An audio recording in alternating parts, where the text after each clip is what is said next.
Obračun sa pokretom Dveri kao jedinom istinskom opozicijom vladajućem režimu u Srbiji obavlja se u poslednje vreme u više pravaca. U poslednjih 10 dana neprekidno je u toku do sada najveći napad na zvaničnu centralnu internet prezentaciju pokreta Dveri njenog sajta www.dverisrpske.com. Ustali smo protiv prodaje poljoprivrednog zemljišta strancima, takođe smo protiv primjene Briselskog sporazuma i pružili smo podršku našim sugrađanima na Kosovu i Metohiji. Želim takođe da naglasim da ovo nije prvi put da se vrši napad kako na Dveri, tako na njihove čelnike i na naš sajt.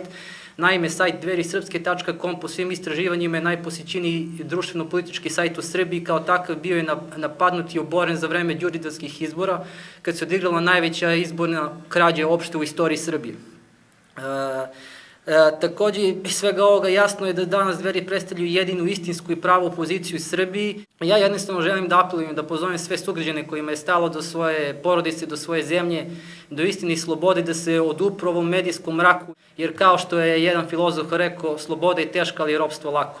Ekipa stručnjaka koja se bavi odbranom sajta pokreta Dveri tvrdi da je sadašnji napad delo profesionalaca, iza kojih stoje ozbiljne službe kao što je obaveštajna ili neka druga državna institucija.